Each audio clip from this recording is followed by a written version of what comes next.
praise to our God. He is the Lord. Sa ngalan ng Ama, ng Anak at ng Espiritu Santo, Amen. sumainyo ang Panginoon. At sumayo rin. Mga kapatid, sa araw na ito ating pinagdiriwang ang banal na kapistahan ni Santa Ines, isang dalaga at martir.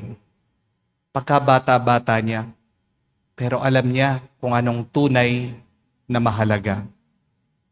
Minsan yan ang ating kahinaan. Tumanda nga tayo, marami tayong alam, marami tayong naranasan, pero nalilito pa rin tayo. Naliligaw tayo. Pag tayo'y nawawala, siguradong tayo'y magwawala. Pero si Santa Ines, ang ibig sabihin ng pangalan niya, ang News, isang maliit na tupa. Alam niya ang Diyos ang pastol niya. Alam niya si Kristo ang tagapagligtas niya. Sa gitna ng pag-uusig, sa gitna ng paghihirap, sa harap ng kamatayan, hindi siya nanghina, nagpakatatag siya. At dahil dito, pinutungan siya ng korona ng ligaya ng Diyos. Mga kapatid, bumalik tayo, lumapit tayo sa Diyos sa pamagitan ng banal na misa. Naway gawing malinaw ng Diyos ang ating mga isip at puso. Maalaala natin ang tunay na mahalaga. Walang iba o hindi ang mahalin natin ng Diyos. Buong isip, buong puso, buong kaluluwa, at hayaan natin ang Diyos mahalin tayo para ang ating buhay ay maging mas pinagpala pa. Sa napakaraming beses na kung saan hindi ang Diyos ang ating minahal, hindi ang Panginoon ang ating hinanap, hindi ang pagpapakabanal ang naging dahilan natin sa ating buhay. Aminin natin ang ating pagkukulang, ang ating kasalanan, tayo magpakumbaba, hilingin natin ang kanyang awa para minsan pa tayo makitang karapat-dapat makatanggap sa mga banal na misteryo. Inaamin ko Sa makapangyarihang Diyos at sa inyo mga kapatid, na lubha akong nagkasala sa isip, sa salita at sa gawa at sa aking pagkukulang. Kaya'y sinasamo ko sa mahal na Birhen Maria, sa lahat ng mga anghel at mga banal, at sa inyo mga kapatid na ako ipanalangin sa Panginoong ating Diyos. kaawaan tayo na makapangyarihang Diyos, patawarin tayo sa ating mga kasalanan, patnubayan tayo sa buhay na walang hanggan. Amen.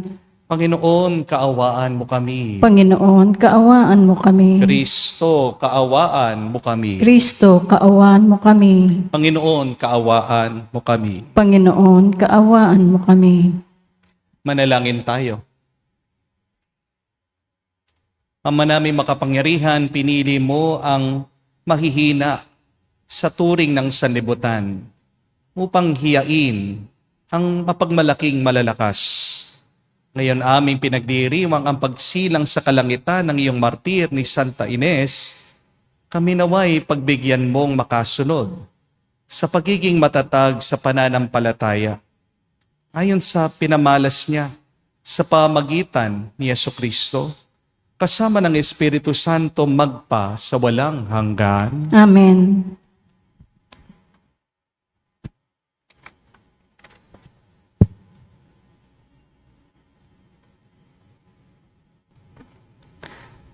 Pagbasa mula sa unang aklat ni Samuel.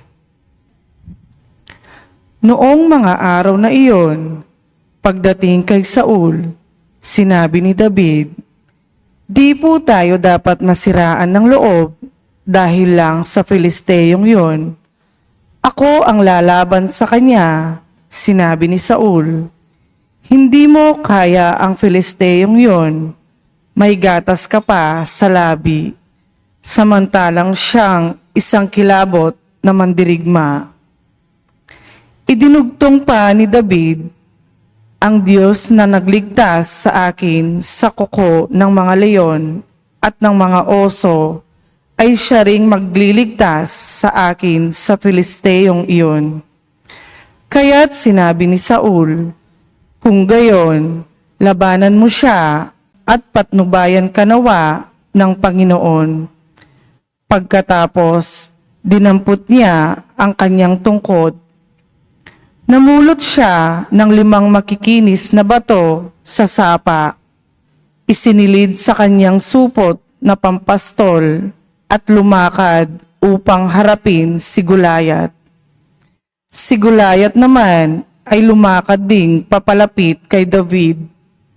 Sa hulihan ng tagadala ng kanyang mga sandata, nang makita niyang si David ay musmos.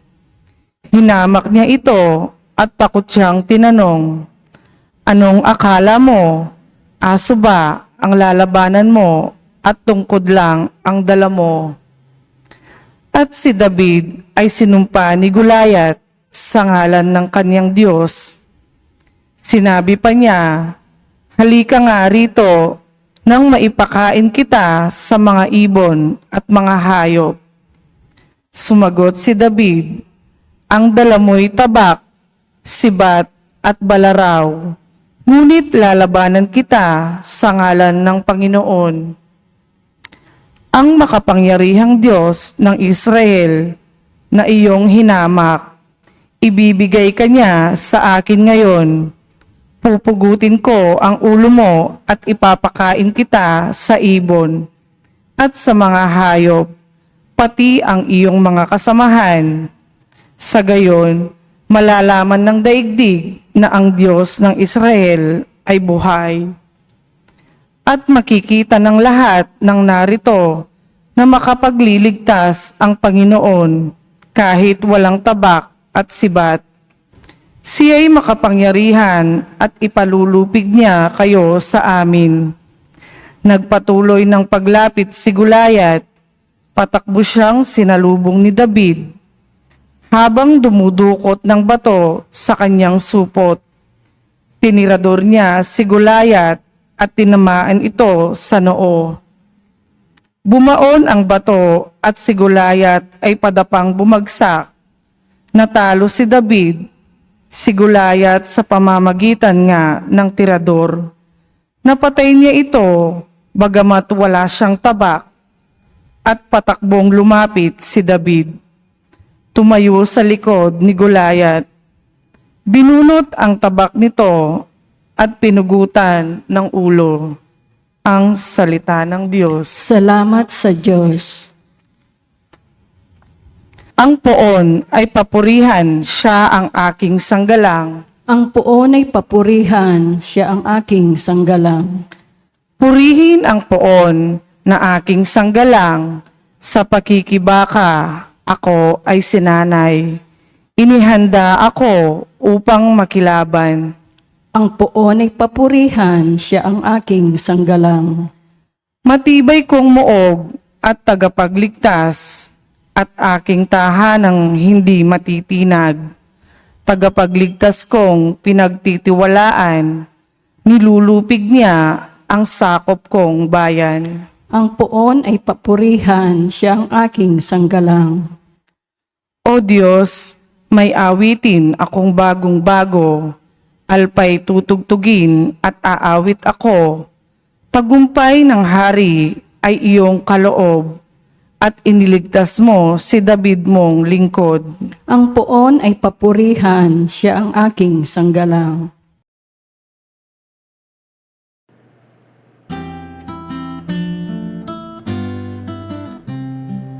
Alleluia, alleluia, alleluia, alleluia,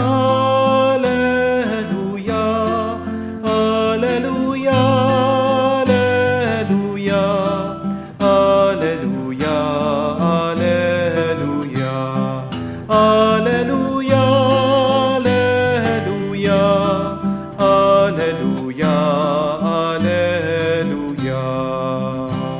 Ipinangaral ni Jesus ang paghahari ng Diyos, sakit ay kanyang ginamot. Alleluia, alleluia. Sumainyo ang Panginoon. At sumayo rin. Ang mabuting balita ng Panginoon ayon kay San Marcos. Papuri sa iyo, Panginoon. Nung panong yun, muling pumasok si Jesus sa sinagoga. At naratnan niya roon ang isang lalaking patay ang isang kamay. Kaya't binantayan si Jesus ng ilang taong naroroon upang tignan kung pagagalingin niya ang lalaking yon sa araw ng pamamahinga para may maiparatang sila sa kanya. Tinawag ni Jesus ang lalaking patay ang kamay. Halika rito sa unahan. Tinanong niya pagkatapos sa mga tao, alin ba ang ayon sa kautusan? Ang gumawa ng mabuti o gumawa ng masama sa araw ng pamamahinga? Magligtas ng buhay o pumatay? Ngunit hindi sila sumagot. Habang tinitignan ni Jesus sa mga taong nasa paligid niya, galit at lungkot ang nabadha sa kanyang muka dahil sa katigasan ng kanilang ulo. Bumaling siya sa lalaki at sinabi, "Iunat mo ang iyong kamay." Inunat naman ng lalaki ang kanyang kamay at ito'y gumaling. Umalis sa mga Pariseo at nakipagsabwatan sa mga kampon ni Herodes upang ipapatay si Jesus. Mga kapatid, ang mabuting balita ng ating Panginoon. Pinupuri ka namin, Panginoong Hesus Kristo. Magandang araw po muli sa inyong lahat. Magandang araw po, Father. Welcome po sa ating banal na misa. Halimbawa po, kung may lalapit sa inyo at uutusan ka, ibabad mo nga yung kamay mo sa kumukulong tubig. Gagawin niyo po ba? Yes or no? No. Di po ba? Kahit na pakiusapan ka, sige na, babad mo na yung kamay mo sa mainit na tubig. Gagawin mo ba? Hindi. Bakit? Kasi masakit. Kasi delikado. Kasi walang saysay. Di po ba? Pero halimbawa, abang natutulog kayo sa bahay, bigla merong pumasok na mga magnanakaw. May dalang baril. At pagkatapos tinutukan yung pamilya mo. At sinabi sa'yo, inutos sa'yo, kung hindi mo ilalagay yung kamay mo sa kumukulong tubig, papaputokan namin sila, babarilin namin sila, papatayin namin ang pamilya mo. Ang tanong, gagawin niyo po ba? Yes or no? Yes! At gagawin mong mabilis pa. Di po ba? Hindi ka mag-aatubili. Hindi ka na makikipagtalo. Hindi ka na maghahanap ng dahilan, ng excuse. Gagawin mo yung inuutos nila sa'yo. Ang tanong, bakit? Kasi biglang may nagbago. Hindi nagbago yung init ng tubig. Ang nagbago ay yung dahilan mo. Amen? You now have a reason. At kapag malaki ang dahilan, lumalaki din ang ating tapang. Amen? Remember this, my dear friends. Reason is our fuel. Ang dahilan ay parang gasolina. Kahit na pagkaganda-ganda ng iyong kotse, kung walang gasolina yan, hindi aandar yan. Ganyan din pagdating sa ating buhay. Kahit na gaano ka katalino, kagaling, kalakas, kung wala kang mabuting dahilan, tumatamlay ka, susuko ka, bibigay ka. Amen? Kaya, totoo po ito Tandaan niyo. The greater the reason, the greater your action. Ulitin ko po yun. Memorize niyo. The greater your reason, the greater your action. Tandaan niyo din po, mas malalim ang dahilan, mas tumitibay ang iyong loob. Bakit kaya ang mga unang martir ng ating simbahan, hindi po sila umatras, hindi sila sumuko, hindi sila natakot sa harap ng hirap at kamatayan? Bakit kaya ang mga martir handang mamatay kahit na basta't hindi lang nila tatalikuran ang kanilang pananampalataya? Kasi ang dahilan nila ay hindi lang pera. Ang dahilan nila hindi lang kasikatan. Ang dahilan nila hindi lang madaling buhay. Ang pinakadahilan ng mga martir ay ang kanilang pag-ibig kay Kristo. At ang pagmamahal sa Diyos, ang isang dahilan bakit lumalakas ang isang tao. Gitna ng kanyang mga sakit, pagsubok at problema. Narinig niyo po sa unang pagbasa.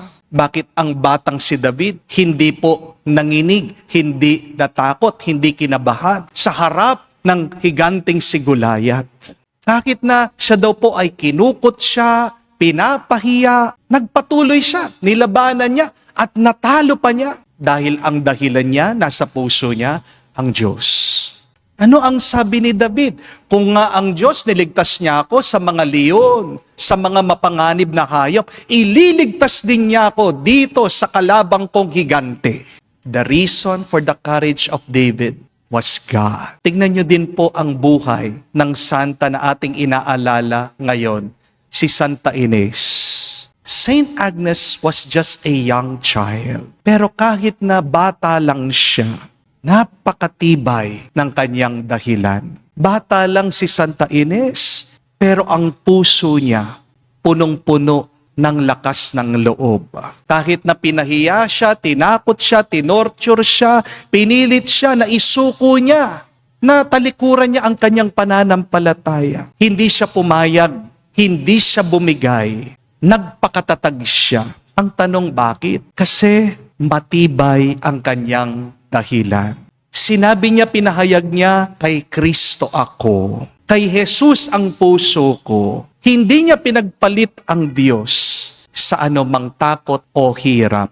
Mga kapatid, ang katawan ni Santa Ines ay maliit, pero ang kanyang dahilan ay napakalaki. Kaya ang tapang niya, lumaki din. Tandaan niyo po, ang dahilan ay parang angkla ng isang barko. Kapag walang angkla, kahit na maliit ang alon, lulutang ang bangka, lilihis ito at ito ay lulubog.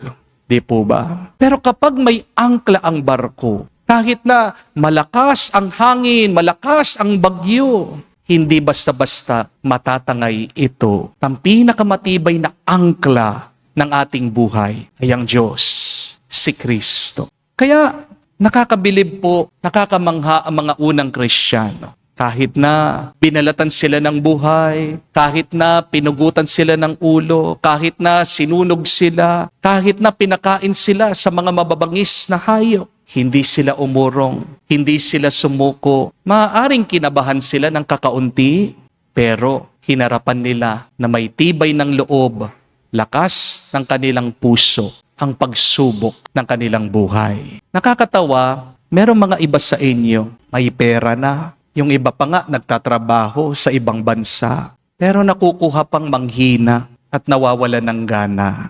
Merong iba, ang bait naman ng kanilang asawa, pero minsan nawawala ng gana sa kanya. Minsan wala ka namang sakit, nakakakain ka naman ng mabuti, pero bakit hindi ka masaya? Ang talagang problema, bakit wala kang mabuting nararanasan, ay marahil dahil wala ka ng mabuting dahilan. Amen? Itanong mo sa iyong sarili, ano ba ang dahilan ko ngayon para magpatuloy ako muli? Ang mahalagang tanong ay hindi, ano ang problema ko? Ang mahalagang tanong, ano ang malalim kong dahilan para malampasan ko ang problema ko? Dahil kung wala kang dahilan, maghihiwalay kayo ng asawa mo kahit na sa konting away lang. Di po ba? Kung wala kang dahilan, susuko ka na sa utang, sa pressure, sa kahihiyan. Kung wala kang dahilan, hindi mo lalabanan ang sakit mo. Tatanggapin mo na lang na wala ng pag-asa, na mamamatay ka na lang. Kung wala kang dahilan, titigil kang magdasal kapag wala kang nakikitang sagot galing sa Diyos. Pero kung ang dahilan mo ay pag-ibig, kung ang dahilan mo ay pamilya, kung ang dahilan mo ay ang pangarap na galing sa Diyos, kung ang dahilan mo ay si Kristo, lalaban ka, magpapatuloy ka, at magwawagi ka. Amen? Tingnan niyo po ang isang nanay, kahit na puyat, pagod, halos walang pahinga, pero kapag umiyak yung anak niya, biglang babangon yan. Di po ba? Kasi ang dahilan niya ay malakas. Ang dahilan niya ay pag-ibig. Reason wakes you up. Lalakas ka muli kung may malalim, malakas, at malaki kang dahilan sa iyong buhay. ngayon pong kapistahan ni Santa Ines. Hingin natin sa Diyos ang isang matibay at malalim na dahilan. Sa araw pong ito, humingi tayo ng grasya. Sabihin natin at ipagdasal, Lord, bigyan mo naman ako ng dahilan na mas malakas kesa sa takot ko. Bigyan mo naman ako ng dahilan na mas matibay kesa sa mga problema ko. Bigyan mo ako ng dahilan na mas malalim kesa sa mga pagod ko. At ito po ang mabuting balita. Kapag ang Diyos, si Kristo ang dahilan mo, hindi ka mawawala ng lakas. Hindi ka mawawala ng direksyon. Hindi ka mawawalan ng pag-asa. My dear friends, have a great reason in the face of your oppositions. Kasi hindi naman nawawala ang mga pagsubok natin sa buhay. Di po ba? Hindi ka lalayuan ng mga problema. Pero kapag malaki ang dahilan mo, mas lalaki din ang tapang mo. At magiging mas mabuti ang magagawa mo. Tulad ni Santa Ines, ngayong pong araw, magdasal tayo. Sabihin natin, Lord, hindi man namin alam ang lahat ng mangyayari sa aming buhay. Pero alam namin kung kanino kami. Kami ay para sa iyo. Naway ang dahilan na ito ang magpalakas sa amin hanggang dalhin mo kami sa buhay na walang hanggan. Amen. Tumayo po tayo, alay po natin sa Diyos ang ating mga dasal at panalangin at ating sabihin, Panginoon, dinggin mo kami. Panginoon, dinggin mo kami. Ang simbahan na may makatagpo ng pamamaraan na mapalaya ang sinuman sa anumang hadlang upang ipahayag ang ebanghelyo sa mga tao sa ating Panginoong panahon ngayon. Manalangin tayo sa Panginoon. Panginoon, dinggin mo kami. Sa nagugutom na daigdig, lalo na sa mga taong hindi makapatarungang ipinagkakaitan ng pagkain, damit at tahanan, naway pagkaluban sila ng Panginoon ng pag-asa at kalakasan ng loob. Manalangin tayo sa Panginoon. Panginoon, dinggin mo kami. Ang lahat ng mga Kristiyano naway hindi maging mga taong mapagkunwari na sumusunod sa batas, kundi maging mga taong may pusong gagawin ang mabuti at nararapat bilang mga anak ng Diyos. Manalangin tayo sa Panginoon. Panginoon, dinggin mo kami.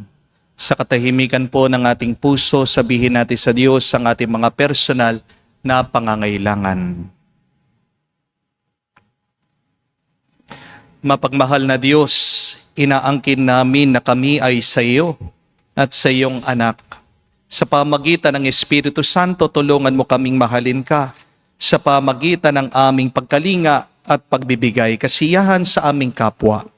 Hinihiling namin to sa pamagitan ni Kristo, aming Panginoon. Amen.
Manalangin kayo mga kapatid, para ang ating mga paghahain ay kalugdan ng Diyos, amang makapangyarihan. Tanggapin nawa ng Panginoon itong paghahain sa iyong mga kamay, sa kapurihan niya at karangalan at sa ating kapakinabangan at sa buong sambayanan niyang banal. Ama naming lumikha, tanggapin mo mga alay na aming inihanda. Ngayon si Santa Ines ay ginugunita. Kasiyahan mo ang mga ito katulad ng iyong pagkalugod sa nagpakasakit na martir sa paninindigang lubos. Sa pamagitan ni Jesucristo kasama ng Espiritu Santo, magpa sa walang hanggan. Amen. Sumainyo ang Panginoon. At sumayo rin. Itaas sa Diyos sa inyong mga puso at diwa. Itinaas na namin sa Panginoon. Pasalamatan natin ang Panginoong ating Diyos. Marapat na sa ay pasalamatan. Ama naming makapangyarihan, tunay nga marapat ikaw ang aming pasalamatan. Ngayon aming kagalakan na si Santa Ines ay parangalan. Siya'y kapanalig naming may paninindigan na ikaw ay pahayag kahit siya'y namamatay, sapagkat minarapat mong kanyang matularan ang iyong anak na naghain ng sariling buhay tulad ng naganap sa iyong anak. Ang dugo ng mga martir ay dumanak. Hindi dahil sa katatagang likas, kundi dahil sa iyong bigay na lakas. Kaya kaisa na mga anghel nagsisiawit ng papuri sa iyo nang walang humpay sa kalangitan. Kami nagbubunyi sa iyong kadakilaan.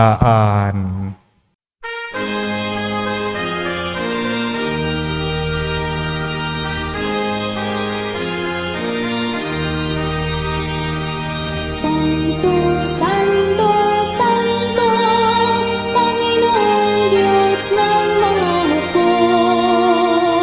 Napupuno ang langit at lupa ng kadakilaan mo.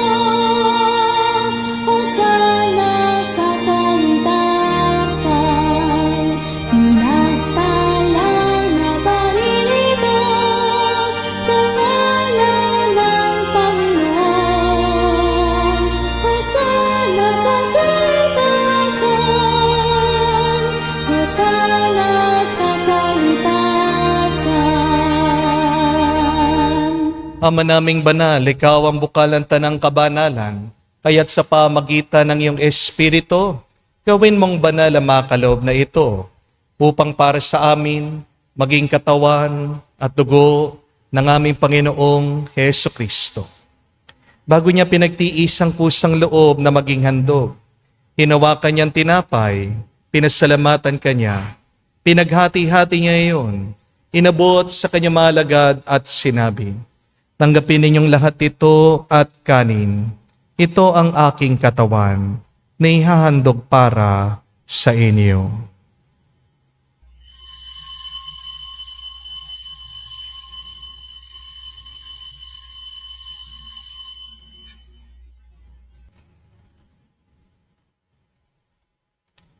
Gayon din naman na matapos ang hapunan, hinawakan niyang kalis. Muli kanyang pinasalamatan.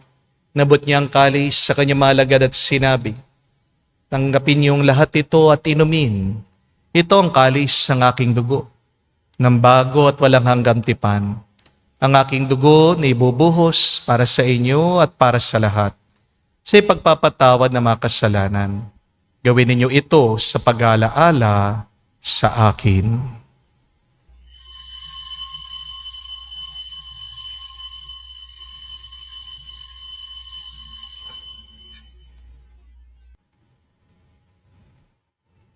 Ang misteryo ng pananampalataya.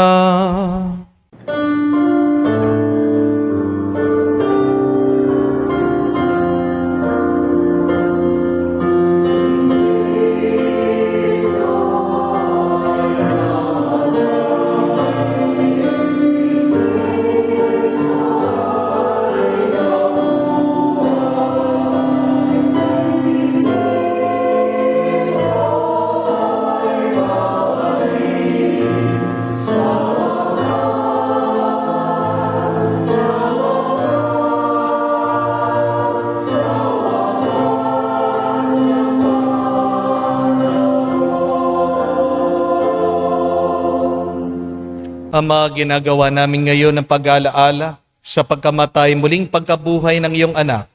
Kaya tinialay namin sa iyong tinapay, nagbibigay buhay, at ang kalis sa nagkakalob ng kaligtasan.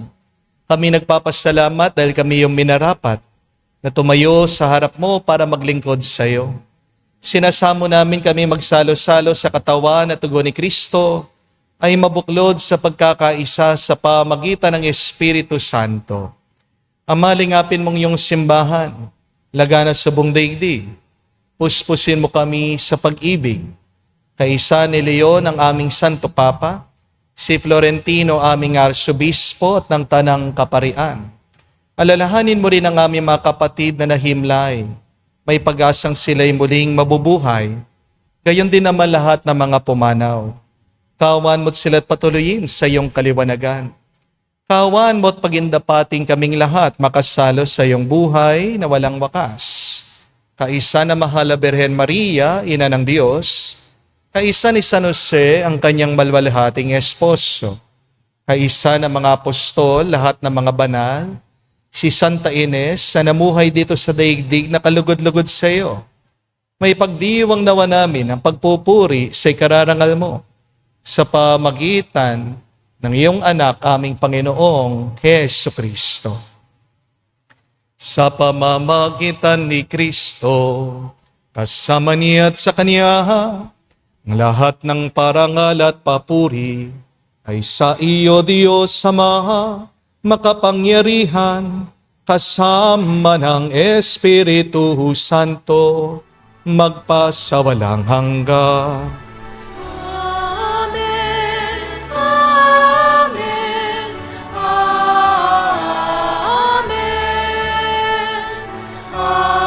Amen. Amen. Amen. Sa nakagaling na utos sa turo ni Jesus sa Panginoon natin at Diyos, ipahayag natin ang lakas, loob.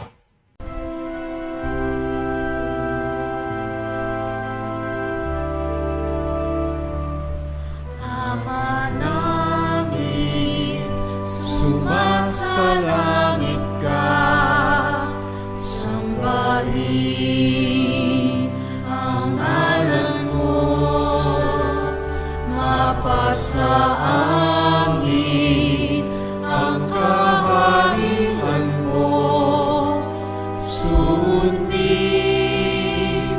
ang loob mo dito sa lupa para lang sa langit. Bigyan mo kami ngayon ng aming kakanin sa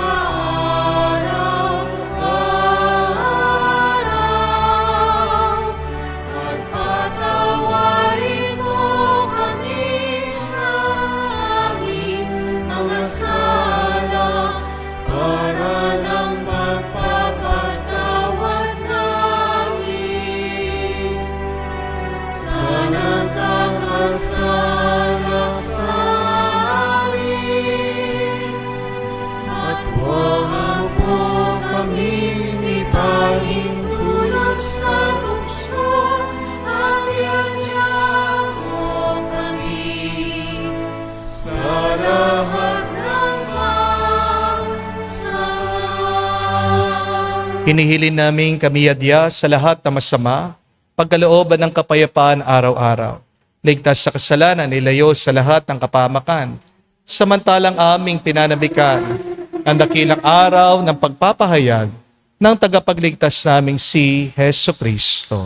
Sapagkat iyo ang kaharihan at ang kapangyarihan at ang kapurihan magpakailanman. Amen. Panginoong Hesu Kristo, sinabi mo sa mga apostol, kapayapaan ang iniwan ko sa inyo.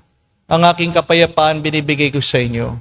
Tungayan mong aming pananampalataya at huwag ang aming pagkakasala. Pagkalooban mo kami ng kapayapaan at pagkakaisa ayon sa iyong kalooban, kasama ng Espiritu Santo, magpa sa walang hanggan. Amen. Kapayapaan ng Panginoon ay laging sumainyo. At sumayo rin. Magbigayan po tayo ng kapayapaan sa bawat isa. Peace with you po. Kapayapaan po sa inyong lahat.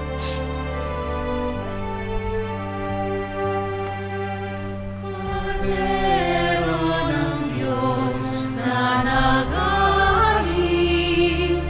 ng mga kasalanan ng sanlibutan, maawa ka sa amin.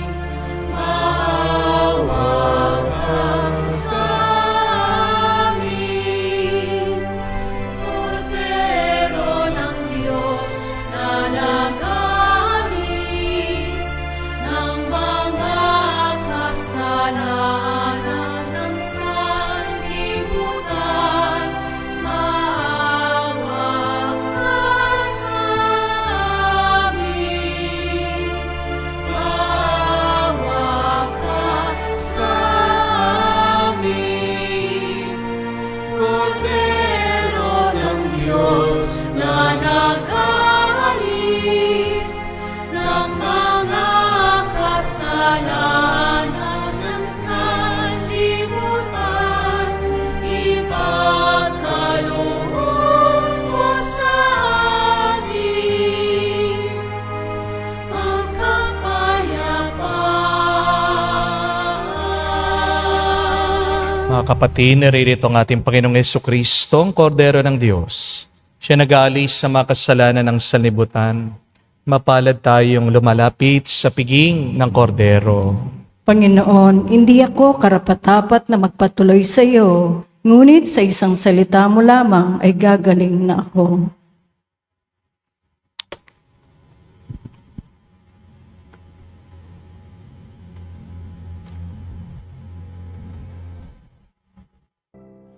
Umasa ka sa Diyos, ang mabuti gawin, at manahan kang ligtas sa lupain. Sa Diyos mo hanapin ang kaligayahan, at pangarap mo ay makakamtan.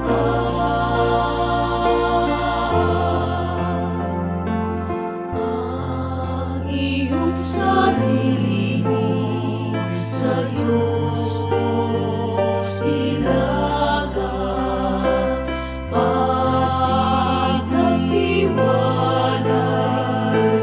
tulungan ka na. Ang kabutihan mo ay magliliwanag, katulad ng araw kung tanghali tapat. Umasa ka sa Diyos, ang mabuti gawin, at manahan kang ligtas sa lupain. Sa Diyos mo hanapin ang kaligayahan, at pangarap mo ay makakamtan.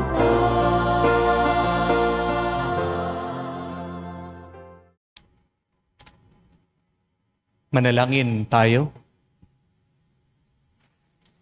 Ama namin mapagmahal, sa hanay ng mga banal, si Santa Ines ay iyong pinutungan ng hiyas ng kadalisayan at tagumpay sa katatagan. Pagkalooban mo kaming tumanggap sa banal na pakikinabang, ay makapanaig ng buong tapang sa lahat ng kasamaan, at maging dapat magkamit ng kalwalhatian sa piling mo, sa pamagitan ni Jesucristo, kasama ng Espiritu Santo, magpa sa walang hanggan. Amen. Remember, my dear friends, the greater the reason, the greater your action. Bakit ikaw ay nanghihina? Bakit ikaw ay nawawala ng gana? Bakit gusto mo nang sumuko at umatras? Baka naman wala kang mabuti at magandang dahilan. Pinakamagandang dahilan ay ang pagmamahal natin sa Diyos. Dahil pagkatapos ng buhay na ito, ang Diyos ang makakasama natin. When you have a great reason, you can triumph in any opposition. Kung nga si David, talo niya mga leon, si Goliath, ikaw din kaya mong matalo anumang panganib, mga malalaking problema sa iyong buhay. Basta tibayan mo lang ang iyong dahilan, titibay din ang iyong kalooban.